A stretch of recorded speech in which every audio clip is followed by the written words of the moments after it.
Ada sikit belakang. Faham? Society.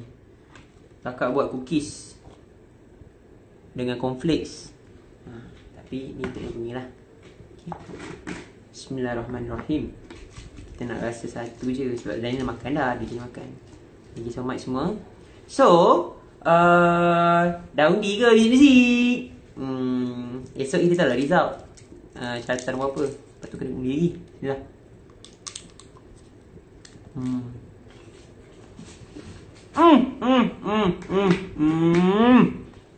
Sedapnya konflik kakak.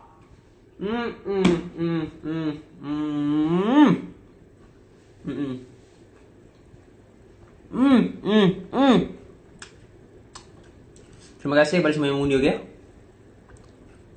Terima kasih Nazifah.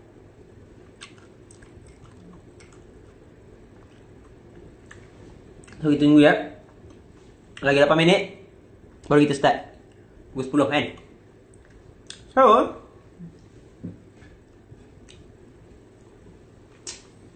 siapa-siapa yang belum undi lagu sembah boleh undi kat Carta Music, okey? Last time we beri. Sahur, sahur. Walakadu bisahur.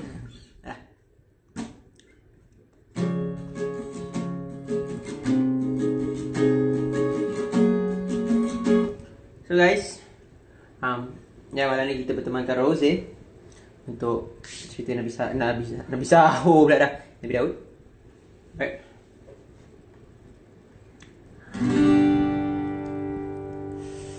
Tak usah kau terangkan, ku tahu potret wajahmu di setiap penjuru. Curahkan deritamu padaku, biar ku rasa apa yang kau lalu. Terang-terang bersama rasa sayang, ku biarkan kau terbang. Terang-terang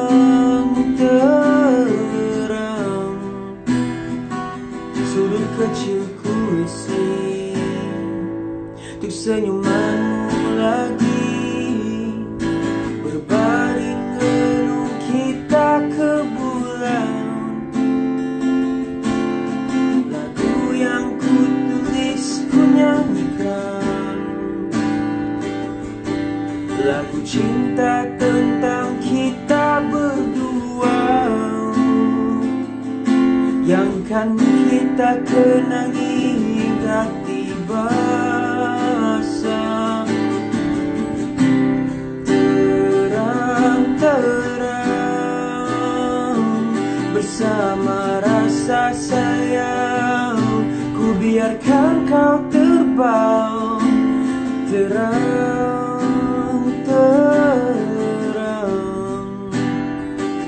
sudut kecilku isi untuk senyumanmu lagi.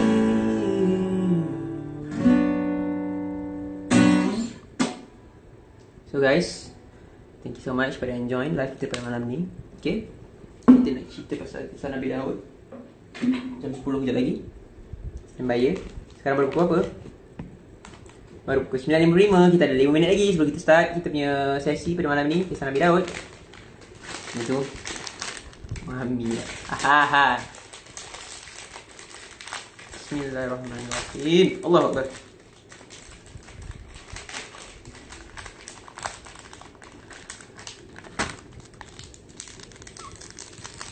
Makan tak? Lapar.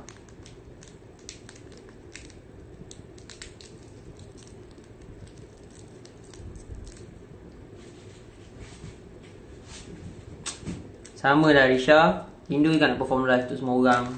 Kita doa lah supaya PKP ni walaupun tambah, doa lah cepat habis je tak? Dah gian nak perform hari ni. Tak larat dah duduk rumah lama. Boleh je duduk rumah tapi lah nak perform kan rindu kan semua orang. Thank you support Mami Monster. Belanja lah endorsement. Kita makan kecil daripada kecil makan mami tau. Makan mami. Makan Angel. Sedap ni. Aiskrim apa Mu Chris? Bila nak datang rumah? Pukul 10 start.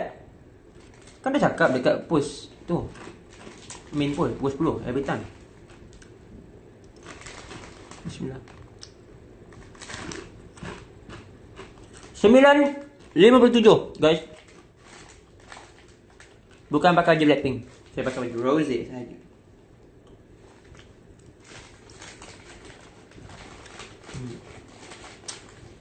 No cukup. Takkanlah makan mami je. Saya dah makan dah. Ni saja malam-malam kan. Biasalah.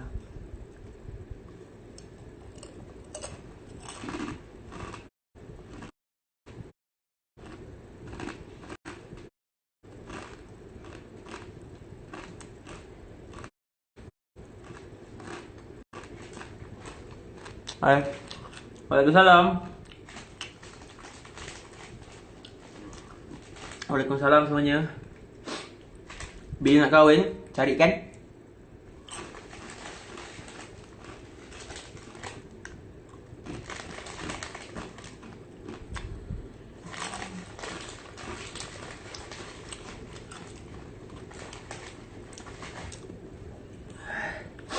Pia.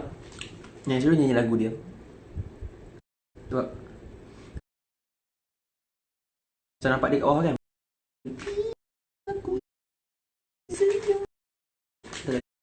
Nyanyi lah. Macam lain.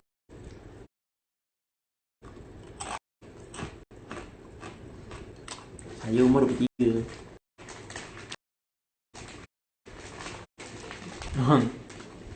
Cikgu Syafuza, rindunya. Okay ya, lagi 2 minit guys, kita start okay. Dah ada jodoh? Dah ada dah.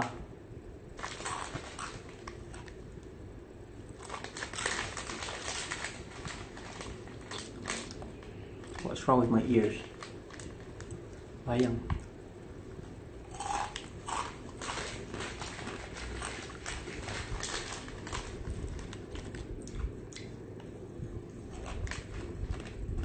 Terima kasih.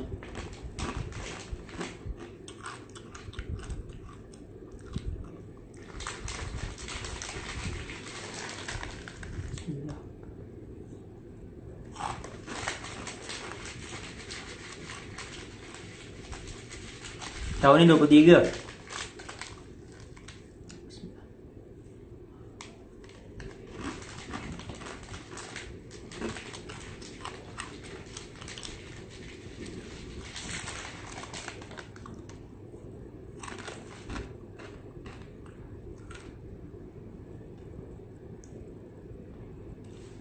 Haredang, haredang, haredang.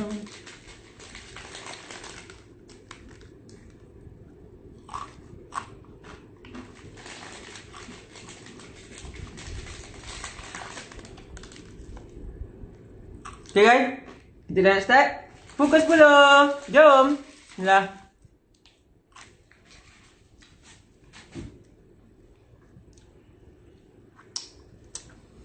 Assalamualaikum. Selamat malam semuanya.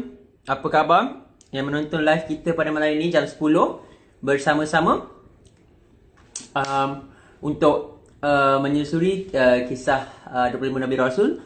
Pada malam ini kita nak continue kisah Nabi Daud alaihi salam. Alright. So, kita ambil daripada keadaan ini di mana bermulanya kisah Nabi Daud ni masa baginda mengikuti keluarganya pergi berperang dengan Raja Talut. Raja Talut ni kira pemimpin pada ketika itu, di mana tugas pertama yang dilakukan oleh Raja Talut ni setelah dinobatkan sebagai raja adalah untuk arrange kekuatan untuk nak himpunkan anak-anak muda dan orang yang masih kuat untuk menjadi tentera yang akan menghadapi bangsa Palestin yang terkenal kuat dan berani. Okay, pada ketika itu. Okay. Dia manage every single bala tentera dia pada ketika itu yang masih kuat dan yang tak ada sebarang tanggungan keluarga, yang tak ada mempunyai ikatan dua dagang usaha, sehingga dapat bulatkan tekadnya untuk berjuang dan memberi sepenuh tenaga kepada bala tentera itu untuk berjuang pada ketika itulah. Okay, so pada masa itu, sebagai ujian, Raja Talut memberikan ujian kepada pengikutnya, iaitu bala tenteranya, untuk berkata begini: kamu dalam perjalananmu di bawah panas terik mentahari nanti, kamu akan melalui sebatang sungai. Maka barang siapa di antara kamu yang minum air daripada sungai itu, maka ia bukanlah daripada pengikutku yang setia dan dapat aku percayai kesungguhan hatinya. Sebaliknya, barang siapa di antara kamu semua ni yang nampak sungai nanti, yang hanya cedok sedikit jahit untuk melegakan kerongkong kamu, maka aku tak agak-agak untuk inilah menjadikan ia seorang pengikutku dan tentera yang benar-benar dapat ku iktiraf keberaniannya dan kedisiplinannya. So daripada situlah Raja Talut boleh nampak sebilangan tenteranya yang ingkar arahan, yang minum air dekat sungai tu banyak, yang minum air sungai tu just untuk legakan kerongkongnya. Betul-betul lah Raja Talut nampak ramalan itu menjadi benar. Di mana Raja Talut tengok ada bala tenteranya yang sampai kat sungai tu terus minum je air tu dengan gelojong. Ada yang sebahagiannya pula memang sabar dan minum untuk legakan tekak sahaja. Tapi Talut bersikap sabar dan bijaksana untuk menghindari daripada perpecahan berlakulah antara barisan tenteranya. Tak kala mereka tiba dekat medan perang dan berhadapan dengan musuh, sebahagian daripada pasukan Talut adalah mereka yang telah dilanggar disiplin. Orang-orang ni rasa macam takutlah nak perang, rasa gelisah lah nampak musuh semua, nampak orang besar-besar semua, diorang takut pula. Diorang semua barang-barang semua, equipment perang semua lengkap, tak macam kita serba kekurangan kan. Lepas tu dah ada orang ni dipimpin oleh seorang komandan bernama Jalut. So Jalut ni panglima komandan pasukan musuh terkenal, seorang panglima yang berani, dia cekap, dia famous dan tak pernah kalah in whatever perang yang he's been into. Okay, tiap orang yang berani bertarung dengan dia end up mesti mati, confirm mati punya. Okay, so memang kalau perang dengan Jalut ni confirm mati. Tak mati mesti cedera parah, lepas tu mati juga. Nama Jalut ni dah mendatangkan macam satu, orang kata psycho lah kepada pasukan tentera Raja Talut, di mana mereka dah rasa nak lawan Jalut ni, Jalut dah power gila siut. Habis lah, macam mana nak serang ni kan. Kita ni tak berdaya dan kita tak sanggup nak lawan Jalut dengan tentera dia hari ni. Diorang tu equipment perang lagi lengkap pada kita daripada pasukan kita. Naya Abang Karim. So, akan tetapi kelompok yang mana minum air daripada sungai tu secara sedikit tadi tu, yang ikut arahan Raja Talut tu, diorang rasa tak takut. Diorang tak gentar untuk menghadapi Jalut dan bala tenteranya. Walaupun mereka lebih besar dan equipment perang diorang lagi lengkap, mereka rasa tak apalah, yang penting Allah jaga kita orang, kita akan keluar dengan hati yang penuh tekad dan iman, yang percaya bahawa Allah lah penentu segala-galanya. Sejak diorang langkahkan kaki keluar pada kota mereka, diorang memang berazam untuk hanya berjihad di jalan Allah. Mereka pun berkata kepada kawan-kawan kelompok yang pengecut itu, majulah terus untuk bertempur melawan musuh.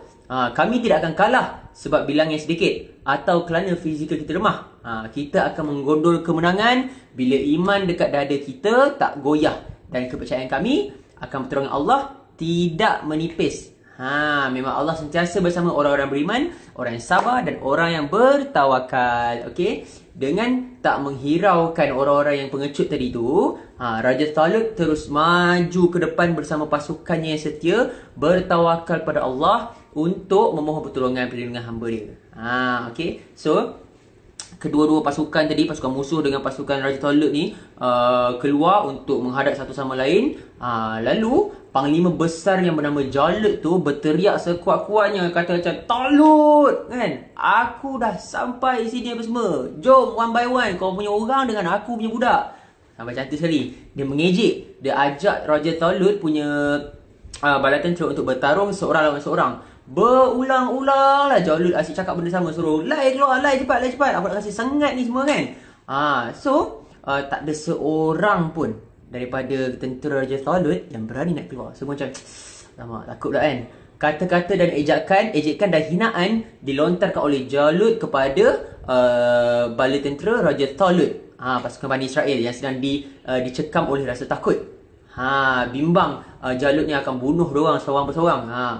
Pada saat yang begitu tegang dan begitu tension tu guys, orang tahu tak apa jadi? Tiba-tiba keluar seorang pemuda yang sosok tubuhnya taklah begitu fit, taklah begitu biasa. Dia memang sedang je, nampak begitu macam agak lean lah kat situ. Seorang yang agak berupa elok, pasih muda, menawarkan diri dia untuk bertarung dengan Jalut. Sementara orang-orang dari pasukannya sendiri yang dah berpengalaman berperang pun takut nak pergi. This guy, dia tak pernah ada pengalaman perang. That was like dia punya pertama kali mengikuti perang. Dia kata, dia cakap kat Raja Talut, biar aku sambut cabaran Jalut tu, yang berteriak-teriak bising-bising yang hina kita tadi tu. Talut pula dengan cermat dia tengok aja figure budak lelaki ni kan, sang pemuda ni. Dia rasa macam tak confident tengok budak lelaki ni. Dia rasa macam, alamak, boleh aku nak bawa dia keluar ni. Dah lah dia ni tak ada pengalaman perang, muda lagi. Aku risau je kan kalau macam ni kan, keluar-keluar perang mati pula. Sayang pula aku tengok dah lah muda lagi, tak pasal-pasal jadi korban pedang Jalut tu kan.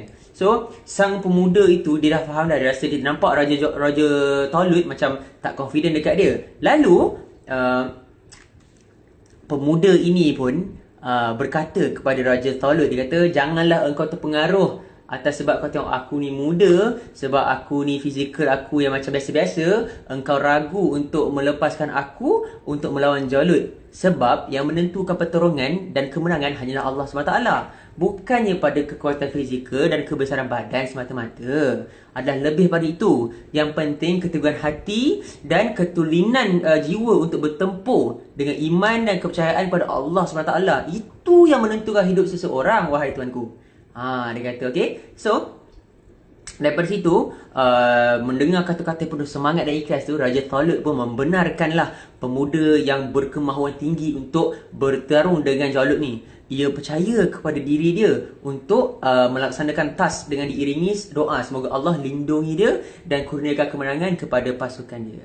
Kemudian pemuda ini diberikan pedang, diberikan topi dan juga baju besi untuk dibawa semasa untuk bertempur dengan Jalut.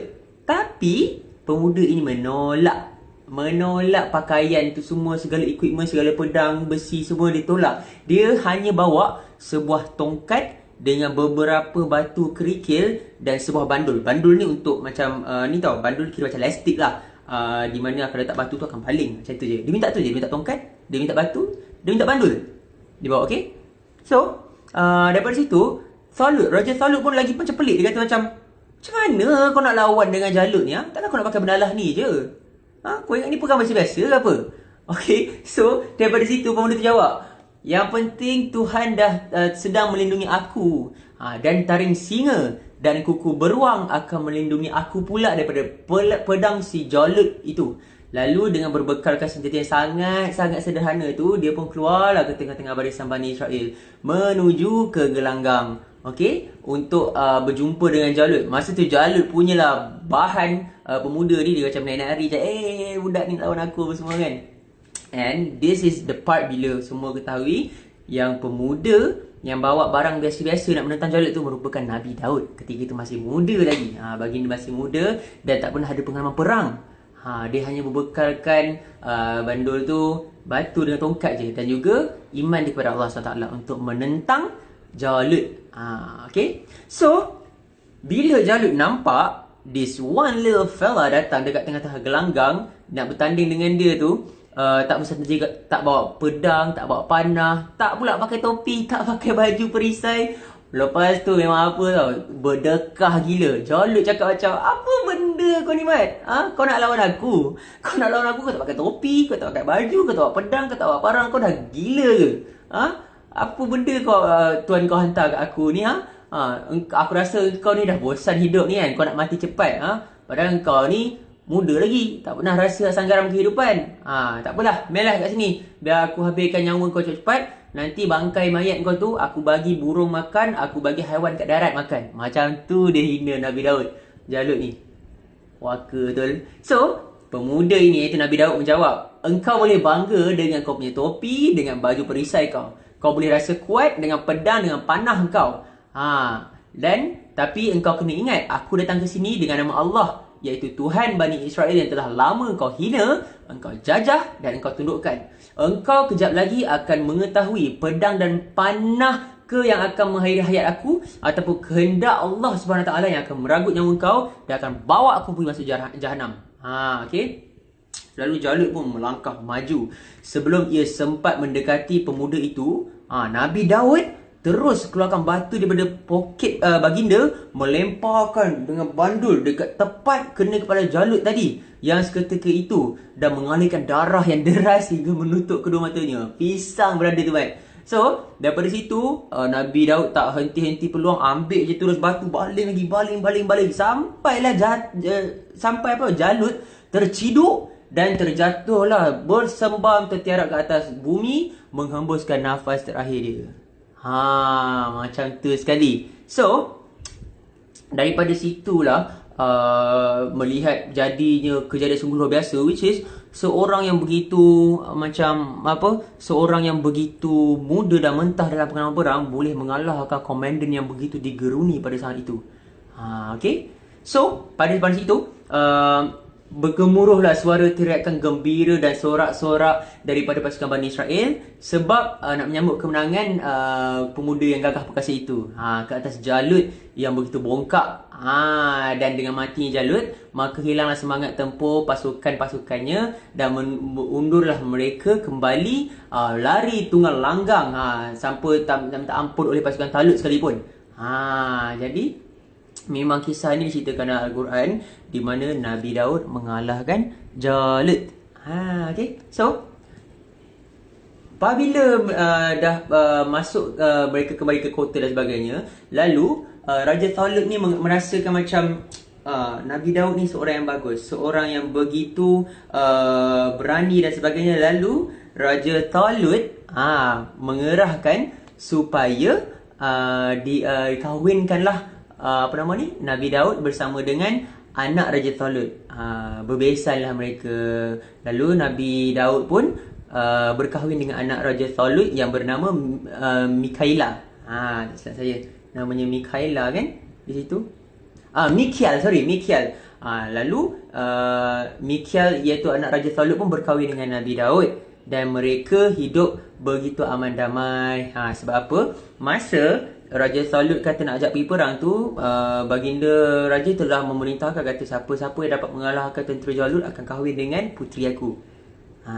So daripada situlah Raja Talut pun menunaikan janji untuk kahwinkan anak perempuan baginda bersama dengan Nabi Daud.